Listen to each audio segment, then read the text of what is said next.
ہونٹوں سے مسکراہٹ کسی پل جدا نہ ہوتی۔ اب بھی یقیناً اس کے احمر صاحب کا ہی فون تھا۔ ثانیہ ماں کے پاس کچن میں چلی آئی۔ کھانا آج میں بناؤں گی امی، آپ جا کر ریسٹ کریں۔ اس نے پیار سے ماں کے شانے تھامے۔ پاگل ہوئی ہو، کھانا میں خود بناؤں گی، باہر جا کر دادی کے پاس بیٹھو۔ امی نے اسے پیار بھرے انداز میں گھرکا تھا، لیکن اس نے ان کی ایک نہ سنی تھی اور انہیں کچن سے باہر بھیج کر ہی دم لیا۔ جب کھانا پکنے کے اختتامی مراحل میں داخل تھا تب زویا کچن میں آئی۔ ہائے اللہ ثانی، تم اکیلی لگی ہوئی ہو؟ میں کیا کروں، میری تو جان احمر ہی نہیں چھوڑ رہے۔ پہلے تو اتنی دیر میسیجنگ پر لگے رہے، پھر کال ملائی کہ آواز سنے بغیر مزہ نہیں آ رہا، زویا کھنکتے ہوئے لہجے میں بولی تھی۔ ثانیہ مسکرا دی۔ دل میں خیال بھی آیا کہ ہدایت تو احمر کی طرح کا دیوانہ پن نہیں دکھا رہے تھے۔ ایک صبح بخیر کا میسج صبح سویرے، شب بخیر کا رات کو، اور دن میں حال احوال پوچھنے کے لیے مختصر سی کال، اور دوسری طرف زویا اور احمر تھے جو مستقل ایک دوسرے سے رابطے میں تھے۔ زویا کو مسلسل سیل فون کے ساتھ مصروف دیکھ کر دادی کو بھی جلال چڑھ گیا۔ ہم خوش ہو رہے تھے، بچیاں شادی کے بعد 2-4 دن کے لیے آئی ہیں، گھر کا سونا پن ختم ہو جائے گا، کچھ ہمارا بھی دل لگے گا۔ لیکن یہ زویا تو اس منہ موبائل کا پیچھا ہی نہیں چھوڑ رہی، باپ بھائیوں کا بھی لحاظ نہیں، ہر وقت کھٹ کھٹ میسج ٹائپ کرتی رہے گی، ساتھ ساتھ مسکرائے جائے گی۔ کوئی عقل کا اندھا بھی جان لے گا کہ کس کو میسج کر رہی ہے۔ دادی زویا پر خفا ہوئی تھیں۔ ہائے اللہ دادی، احمر سے ہی تو بات کرتی ہوں، شوہر ہیں وہ میرے، کسی انجان اجنبی سے تھوڑی بات کرتی ہوں۔ زویا دادی کا اعتراض سن کر جی بھر کر حیران ہوئی۔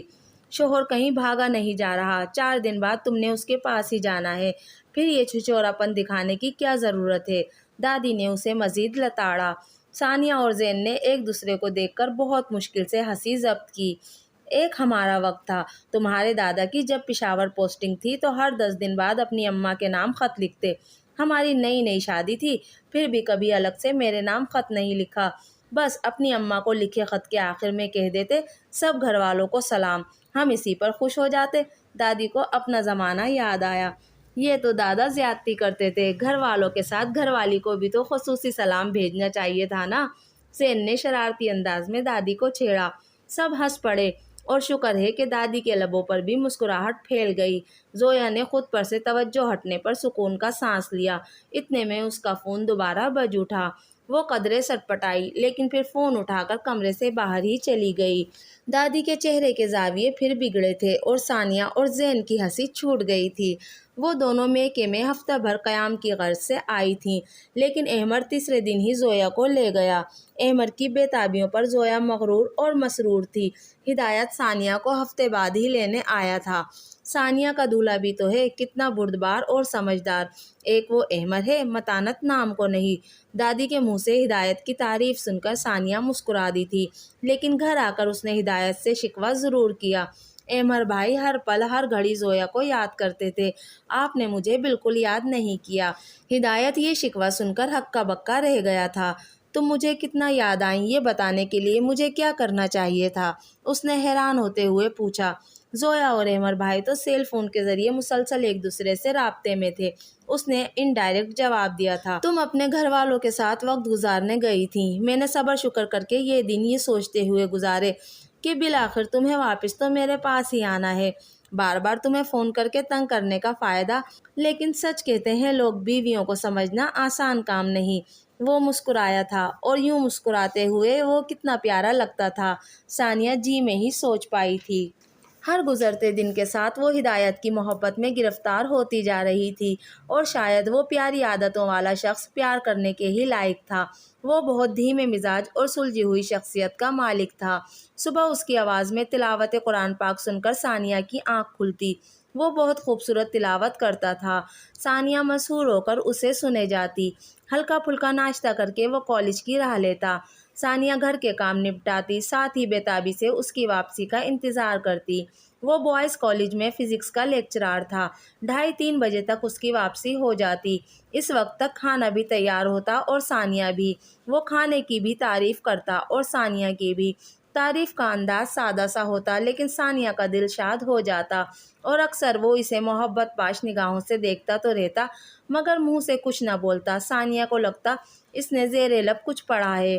ایک دن وہ اس کے سر ہی ہو گئی۔ منہ ہی منہ میں کیا پڑھتے ہیں، مجھے بھی تو بتائیں۔ وہ مشکوک انداز میں دریافت کر رہی تھی۔ ہدایت نے پہلے تو بات ٹالنا چاہی، پھر اس کے اصرار پر مسکرا دیا۔ اللہ کا شکر ادا کرتا ہوں جس نے اتنی اچھی بیوی کا ساتھ نصیب کیا۔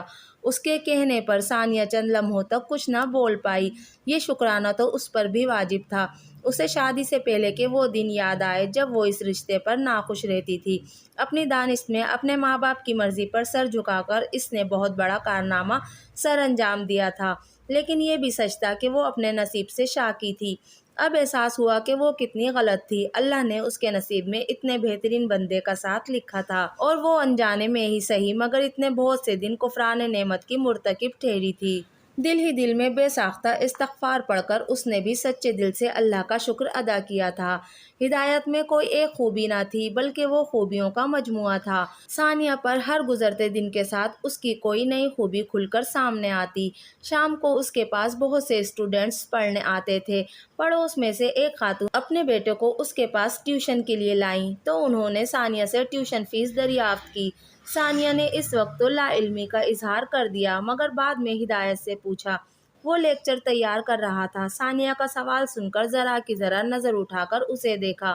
کیسی فیس یار؟ میں کوئی پراپر کوچنگ تھوڑی دیتا ہوں، نہ باقاعدگی سے ٹیسٹ وغیرہ لینے کا کوئی سسٹم ہے۔ یہ کوئی اکیڈمی نہیں ہے۔ بچے اپنا کانسیپٹ کلیئر کرنے کے لیے تھوڑی بہت دیر کے لیے آ جاتے ہیں، ڈسکشن والا ماحول ہوتا ہے اور بس۔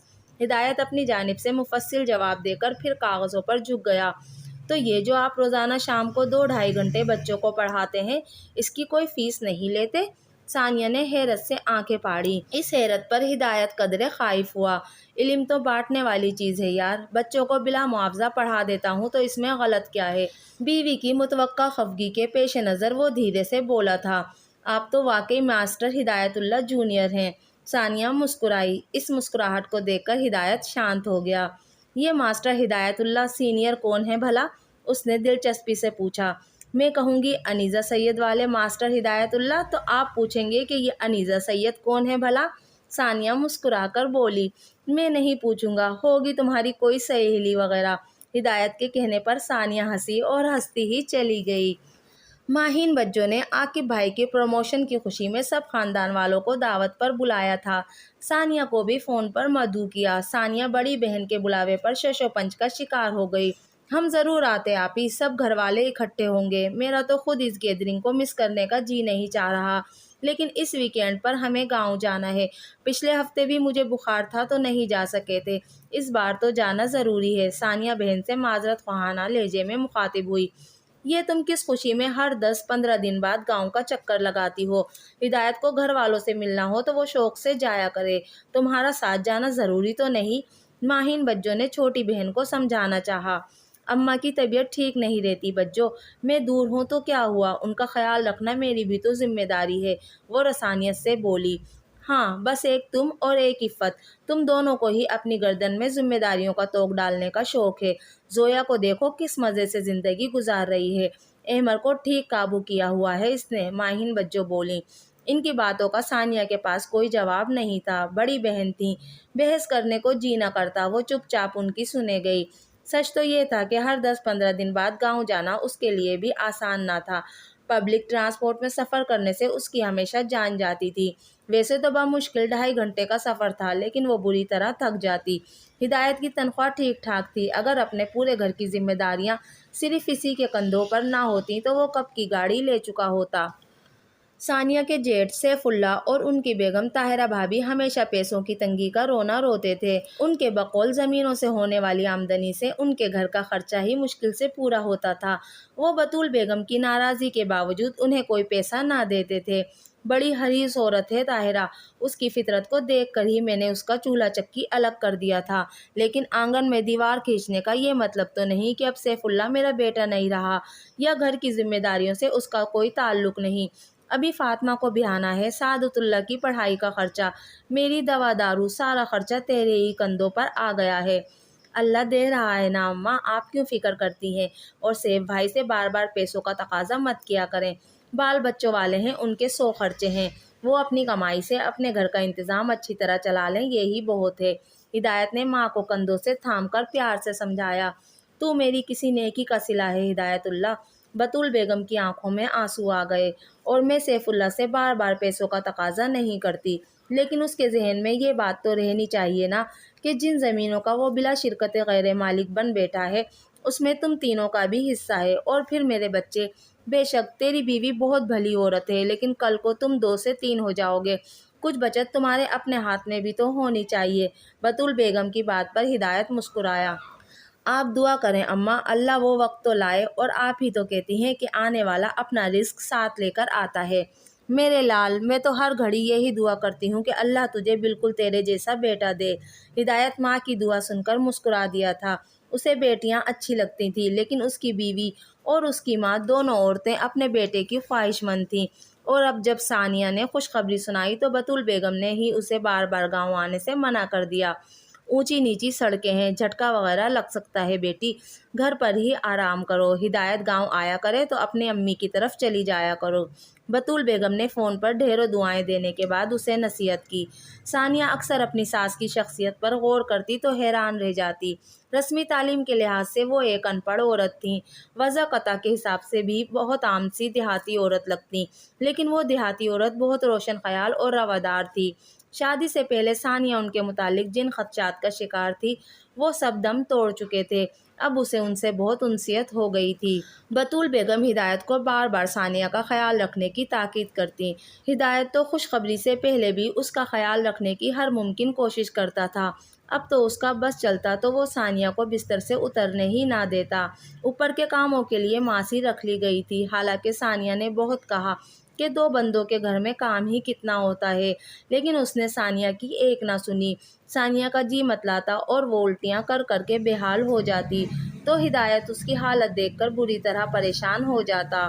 آپ اتنا ٹینشن کیوں لیتے ہیں ہدایت، اس کنڈیشن میں یہ سب معمول کی باتیں ہیں۔ ثانیہ اپنی نقاہت بلا کر اسے تسلی دیتی۔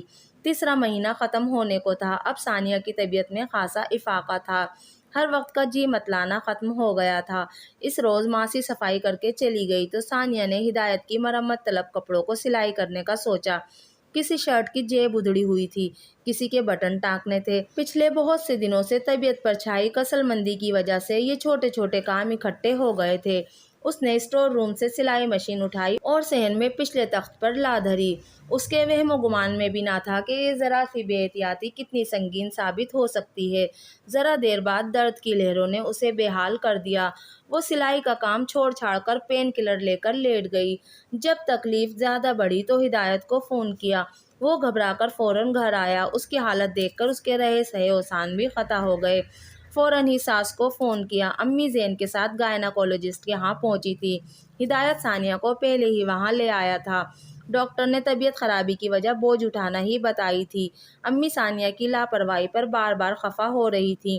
بس کریں آنٹی، وہ پہلے ہی بہت پریشان ہو رہی ہے، ہدایت نے ساس کو اکیلے میں سمجھایا۔ امی داماد کو دیکھ کر ہی رہ گئیں۔ کوئی اور مرد ہوتا تو بیوی کی اس کم عقلی پر اسے سخت سست سناتا، مگر وہ تو کسی اور ہی مٹی سے بنا تھا۔ اگرچہ اس نے ثانیہ کو کچھ نہ کہا تھا، لیکن ثانیہ اس سے نگاہیں ملانے کی خود میں جرأت نہ پاتی تھی۔ وہ اپنے بچے کے حوالے سے کتنا پرجوش تھا، اس نے تو ابھی سے ہی لڑکیوں اور لڑکوں کے نام بھی سوچنا شروع کر دیے تھے۔ آج اس کی آنکھوں کی جوت جیسے ایک دم بجھ گئی تھی۔ ثانیہ دل ہی دل میں خود کو اس کا مجرم تصور کر رہی تھی۔ دوا میں غنودگی کی وجہ سے اس کی آنکھ لگ گئی، ورنہ شاید وہ آج کی رات سو نہ پاتی۔ آدھی رات کو آنکھ کھلی تو ہدایت مصلے پر بیٹھا تھا، آنکھیں بند تھیں اور پلکیں بھیگی ہوئی تھیں۔ ثانیہ کا جی کٹ کر رہ گیا۔ اس نے اپنے اوپر سے لحاف ہٹایا۔ چوڑیوں کی آواز پر ہدایت نے آنکھیں کھولیں۔ ثانیہ کو جاگتا پا کر لپک کر اس کے پاس آیا۔ کچھ چاہیے ثانی؟ اس نے نرمی سے پوچھا۔ ثانیہ نے نفی میں گردن ہلا دی۔ اس کی اپنی آنکھیں بھی آنسوؤں سے لبریز ہو گئی تھیں۔ کیا ہوا؟ کہیں درد ہو رہا ہے؟ آنٹی کو یا عفت عپیہ کو بلاؤں؟ اس نے گھبرا کر پوچھا۔ امی اور عفت عپیہ آج رات یہیں رکی تھیں۔ آئی ایم سوری ہدایت، میری وجہ سے یہ سب ہوا۔ وہ سسک پڑی۔ پاگل ہوئی ہو ثانیہ، جو چیز ہمارے نصیب میں تھی ہی نہیں وہ کیسے مل سکتی تھی؟ اس نے بیوی کے آنسو پوچھتے ہوئے سمجھایا۔ آپ آدھی رات کو جائے نماز پر بیٹھ کر آنسو بہا سکتے ہیں، لیکن میرے سامنے اپنے غم کا اظہار نہیں کر سکتے، وہ شاکی انداز میں بولی۔ میری پگلی بیوی، یہ غم کا اظہار نہیں تھا، ابھی میں نے شکرانے کے نفل پڑے ہیں، وہ دھیرے سے بولا۔ ثانیہ نے حیرت سے آنکھیں پھاڑ کر اسے دیکھا، جیسے کہیں اس کا دماغ تو نہیں چل گیا۔ آج میں تمہاری حالت دیکھ کر بہت گھبرا گیا تھا، حالانکہ وہاں کلینک میں آنٹی عفت اپیا اور حتیٰ کہ لیڈی ڈاکٹر نے بھی مجھے سمجھایا کہ کوئی خطرے والی بات نہیں ہے، یہ اونچ نیچ تو پریگنینسی میں ہو ہی جاتی ہے، لیکن پھر بھی میرے دل میں عجیب عجیب سے وہم آتے رہے۔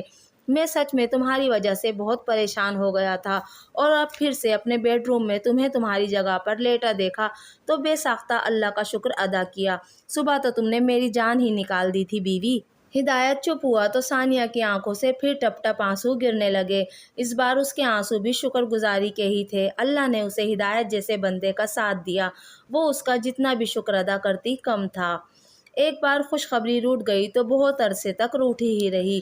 وہ امی یا بہنوں کے ساتھ شہر کی مشہور گائناکولوجسٹ کے کلینک کے چکر کاٹتی رہی۔ ہر ڈاکٹر کا یہی جواب ہوتا کہ کوئی طبی پیچیدگی نہیں ہے اور یہ دیر قدرت کی طرف سے ہے۔ پہلی بار تو کوئی دیر نہیں ہوئی تھی، وہ ہدایت کے سامنے روحان سی ہو جاتی اور وہ بہت پیار سے اسے تسلی دے کر سمجھاتا۔ اسی عرصے میں زویا ایک گل گوتھنے سے بیٹے کی اماں جان بن گئی تھی۔ اپنے گھپلو سے بانجے پر اسے ٹوٹ کر پیار آتا، ساتھ ہی دل کے کسی نہا گوشے میں کسک کا احساس بھی جاگتا تھا۔ اگلے ہی پل وہ خود کو سرزنش کرتی، اگر اولاد قسمت میں تھی تو اللہ ضرور نوازے گا۔ دعا اور امید کا دامن ہاتھ سے نہ چھوڑتے ہوئے رب کی رضا میں راضی رہنا تھا۔ وہ دل ہی دل میں ہدایت کے کہے الفاظ دہراتی رہتی، اور پھر اللہ نے ایک بار پھر اس پر اپنا کرم کر دیا۔ میکے اور سسرال میں سے ہر کسی نے اس بار نصیحتوں کے انبار لگا دیے۔ بطول بیگم کی طبیعت اب کچھ زیادہ ہی خراب رہنے لگی تھی، وہ خود ثانیہ کے پاس آ کر نہیں رہ سکتی تھی۔ انہوں نے اپنی سب سے بڑی بیٹی شاہدہ کو 8واں مہینہ لگتے ہی شہر بھیج دیا تھا۔ ثانیہ ساس کی محبت کے لحاظ میں مارے مروت کے کچھ نہ کہہ سکی، ورنہ سچ تو یہ تھا کہ شاہدہ باجی کے آنے سے اسے سہولت ملنے کے بجائے خاصی دقت پیش آ رہی تھی۔ شاہدہ باجی ہدایت کی سب سے بڑی بہن تھی، کم عمری میں ہی قریبی گاؤں میں اپنے ماموں زاد سے بیاہی گئی تھی۔ کم عمری میں شادی، پھر اوپر تلے کے بچے۔ شاہدہ باجی کی شخصیت میں سلیقے کا فقدان ہونا کوئی ایسی حیرت انگیز بات نہ تھی۔ ویسے وہ ایک ہنسمکھ عورت تھیں، لیکن ان کی شخصیت کا بے ڈھنگا پن سامنے والے کو کوفت میں مبتلا کر دیتا تھا۔ بچے بھی بلا کے شرارتی تھے۔ ثانیہ کو آخری مہینوں میں جس سکون کی ضرورت تھی، شاہدہ باجی کے آنے سے وہ سکون ملنا محال ہو گیا۔ تھوڑا سا وقت ہے ثانی، کسی طرح گزارا کر لو، میں جانتا ہوں تمہیں آج کل کتنی مشکل پیش آ رہی ہے، ہدایت تنہائی میں اسے سمجھاتا۔ ثانیہ مسکرا کر اس بات میں سر ہلا دیتی، پھر ننھی پری اس کی گود میں آئی تو جیسے ساری کلفتوں کا خاتمہ ہو گیا۔ ایمن نے رنگ روپ ماں کا چرایا تھا تو تیکھے نقوش باپ سے لیے تھے۔ وہ اتنی پیاری تھی کہ ہر کوئی بے ساختہ پیار کرنے پر مجبور ہو جاتا تھا۔ بطول بیگم کو پوتے کی خواہش تھی، لیکن اب وہ پوتی پر بھی خوب ہی جان چھڑکتی۔ ہدایت اور ثانیہ ہر 15 دن بعد ایمن کو ساتھ لے کر گاؤں کا رخ کرتے۔ ہدایت کی چھوٹی بہن فاطمہ کا مناسب رشتہ آیا تو بطول بیگم نے مزید دیر کیے بنا بیٹی کو ودا کر دیا۔ بیتے برسوں میں انہوں نے بچت کر کے بیٹی کے لیے بہت کچھ جوڑ رکھا تھا، باقی کا خرچہ ہدایت نے ہی اٹھایا۔ سیف اللہ اور اس کی بیوی نے بہن کو 2 بڑھیا جوڑے دے کر جیسے اپنی ذمہ داری ادا کر دی تھی۔ بطول بیگم میں بھی اب وہ دم خم نہ رہا تھا۔ بڑے بیٹے کو اس کی ذمہ داریوں پر لیکچر دینے کی بجائے انہوں نے چپ چاپ ان کا تحفہ وصول کر لیا۔ ہدایت کو وہ ہر پل دعائیں دیتی تھی۔ ہدایت بس مسکراتے ہوئے بوڑھی ماں کے شانے دباتا رہتا۔ کبھی اکیلے میں وہ ثانیہ سے اعتراف کرتا، اگر تمہاری جگہ کوئی اور عورت ہوتی تو شاید میں اپنے گھر والوں کے لیے اتنا کچھ نہ کر پاتا۔ تم بہت اچھی ہو ثانی، عام عورتوں سے بہت مختلف۔ شوہر کی بات سن کر ثانیہ مسکرا دیتی۔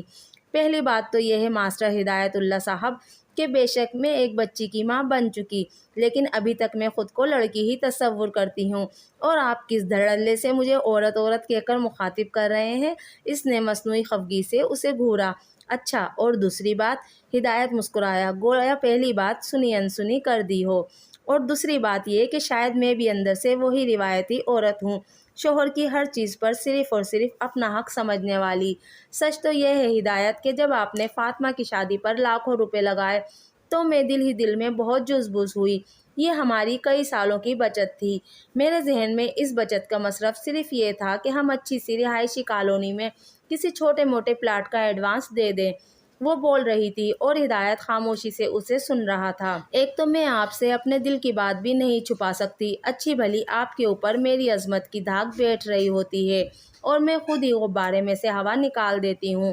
اس نے منہ بنایا۔ کون سے غبارے میں سے؟ ہدایت نے مسکراہٹ ضبط کرتے ہوئے پوچھا۔ ظاہر ہے عظمت کے غبارے میں سے، وہ ذرا سا بدمزہ ہو کر بولی۔ اچھا بات تو مکمل کرو، دل کی ادھوری بات بتا کر ادھر ادھر کے قصے چھیڑ دیتی ہو۔ ہدایت بھی بیتے برسوں میں اسے خوب جان چکا تھا۔ بات کے ادھورے ہونے کا اسے 100% یقین تھا، سو بات مکمل کروانا چاہیے۔ بس پھر یہ کہ میرا دل ہماری بچت کے ٹھکانے لگنے پر بہت شور مچا رہا تھا، لیکن پھر ضمیر صاحب کی انٹری ہوئی۔ آپ صرف میرے شوہر ہی تو نہیں، اماں کے بیٹے اور فاطمہ کے بھائی بھی تو ہیں۔ میرے دباؤ ڈالنے پر اگر آپ اپنی ذمہ داریوں سے منہ موڑ لیتے تو تب بھی مجھے چین تو نہ آتا، نہ ضمیر صاحب ہر وقت لتاڑتے رہتے۔ ثانیہ نے گہری سانس اندر کھینچتے ہوئے سب کچھ کہہ سنایا۔ اپنے ضمیر صاحب کا میری طرف سے بھی شکریہ ادا کرو، اور ہاں شکر ہے غبارے میں سے بھی ہوا نہیں نکلی۔ وہ اتنی سنجیدگی سے بولا کہ ثانیہ اپنی چند سیکنڈ پہلے کہی بات بھی بھول گئی۔ عظمت کے غبارے میں سے یار؟ بیوی کی سوالیہ نگاہوں کے جواب میں وہ مزے سے بولا۔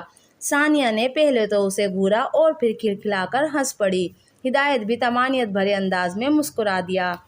تو دوستو یہ تھا ناول زندگی کبھی تیرگی کبھی روشنی کا دوسرا حصہ۔ اس ناول کے باقی حصوں کا لنک آپ کو ڈسکرپشن باکس میں مل جائے گا۔ اگر آپ کو میری آج کی ویڈیو پسند آئی تو پلیز میرے چینل کو سبسکرائب کیجیے، میری ویڈیو کو لائک اور شیئر کیجیے۔ ملتے ہیں اگلی ویڈیو میں، تب تک کے لیے اللہ حافظ۔